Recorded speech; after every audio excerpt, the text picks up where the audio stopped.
akan menjelaskan mengenai bahasa sebagai teori ilmu linguistik. Nah, apa itu pengertian bahasa? Bahasa adalah kemampuan yang dimiliki manusia untuk berkomunikasi dengan manusia lainnya. Dapat berupa tanda atau gerakan.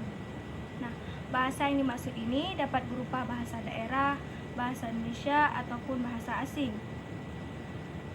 Selanjutnya, apa itu linguistik? Linguistik adalah ilmu tentang bahasa yang mengkaji, menelaah, dan mempelajari bahasa secara umum yang mencakup bahasa daerah, bahasa Indonesia ataupun bahasa asing. Nah, oleh karena itu, linguistik disebut sebagai linguistik umum.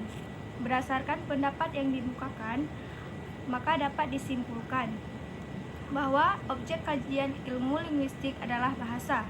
Bahasa yang dimaksud itu tidak berfokus pada bahasa tertentu, melainkan bahasa umum yang dipakai sebagai alat komunikasi di suatu tempat.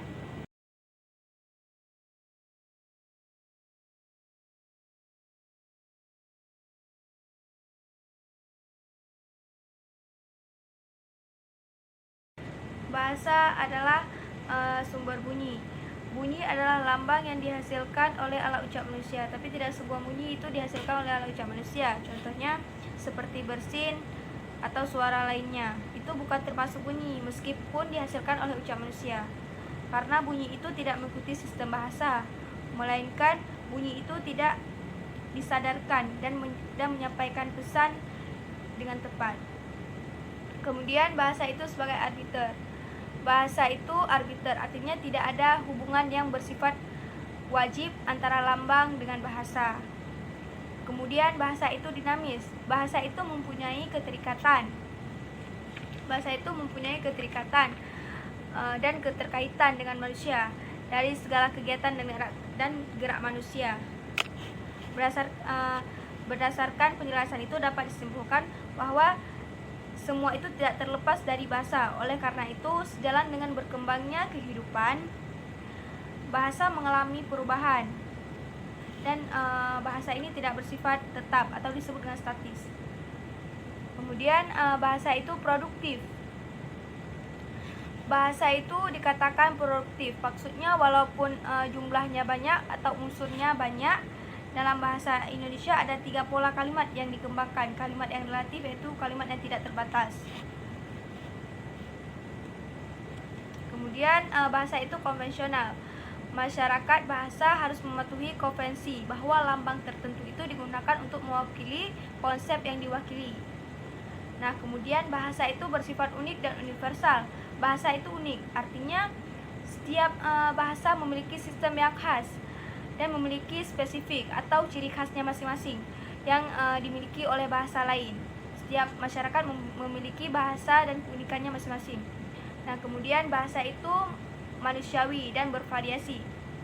Bahasa itu bersifat manusiawi dan bahasa itu bersifat variasi. Terdapat banyak manusia dan masyarakat. Jadi bahasa yang digunakan itu berbeda-beda, tidak sama, tergantung pada tokoh itu sendiri dalam masyarakat menggunakan bahasa apa.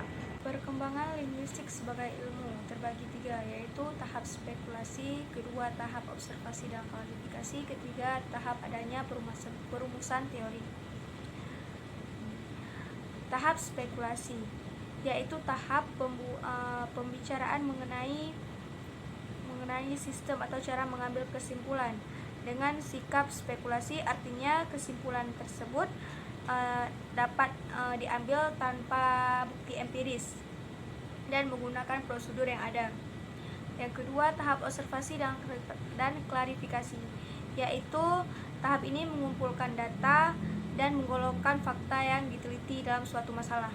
Dan ketiga, tahap adanya perumusan teori, artinya dengan adanya perumusan teori yakni data yang diambil itu benar ada, kejadian itu benar-benar terjadi dalam melakukan sebuah observasi dengan mengajukan pertanyaan mengenai masalah yang sedang diteliti, sehingga masalah tersebut membuktikan hipotesis dengan fakta-fakta yang ada.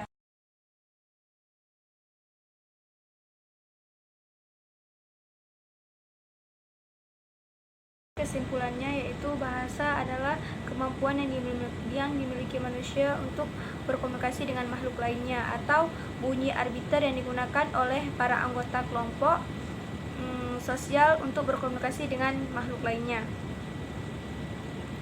Kemudian linguistik.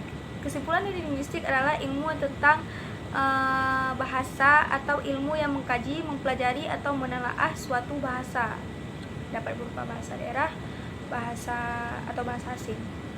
Nah, kemudian ciri-ciri itu terbagi menjadi beberapa bagian, yaitu bahasa adalah sebagai bunyi, bahasa adalah sebagai lambang, bahasa adalah sebagai sistem, bahasa adalah sebagai arbiter, bahasa adalah sebagai dinamis, bahasa produktif, bahasa itu konvensional, bahasa itu bersifat variasi, dan bahasa itu juga manusiawi. Perkembangan linguistik juga terbagi beberapa, yaitu observasi dan klarifikasi, tahap spekulasi, tahap perkembangan teori, dan syarat-syarat keilmuan linguistiknya terbagi 3, yaitu antologi, epistemologi, dan aksiologi. Sekian penjelasan dari saya, lebih kurang saya mohon maaf. Wabillahi taufiq wal hidayah. Wassalamualaikum warahmatullahi wabarakatuh.